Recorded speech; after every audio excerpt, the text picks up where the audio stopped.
আসসালামু আলাইকুম রহমতুল্লাহি ওবারাকাতু।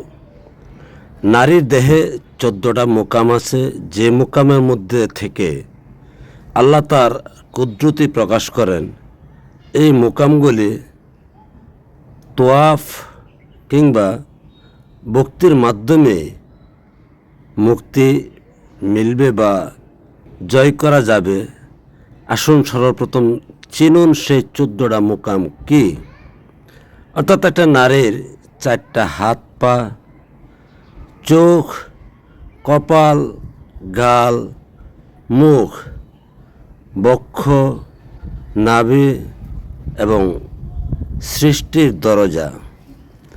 এই টোটালি এখানে 14টা দরজা, অর্থাৎ 14টা মোকাম বা 14টা স্থান।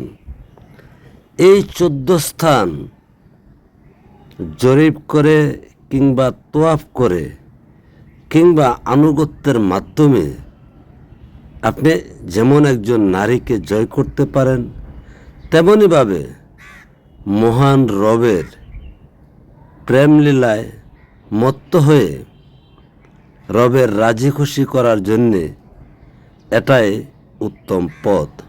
কারণ মানুষের জন্যে, মানুষের শান্তির, প্রেমের, কল্যাণের পথ যেমন নারী পুরুষের মধ্যে, তেমনি আল্লাহ প্রাপ্তির পথও মানুষের মধ্যে। কারণ মানুষই মানুষের উপাসনালয়, ইবাদতখানা কিংবা মুক্তি বা শান্তির স্থান বা জায়গা।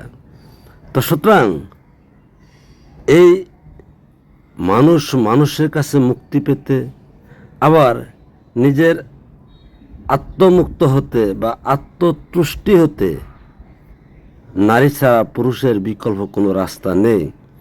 কারণ আপনার স্মরণ করতে হবে, আপনাকে সৃষ্টি করেছেন অর্থাৎ জন্ম দিয়েছেন এক নারী বা মা।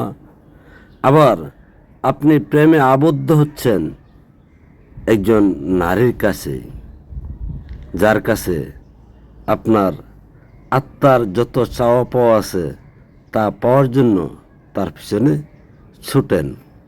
তো যার পিছনে বা যার কাছ থেকে আপনার জীবনের সর্বোচ্চ বা সর্বশ্রেষ্ঠ তৃপ্ত এবং সুখ চান, তাকে না দিয়ে কি তার কাছে আপনি পেতে পারেন? কখনো পেতে পারেন না। তাই যে পরিমাণ আপনি দিবেন সেই পরিমাণ আপনি ব্যাক পাবেন। আর এটা হলো 14 ভক্তির মূল স্থান।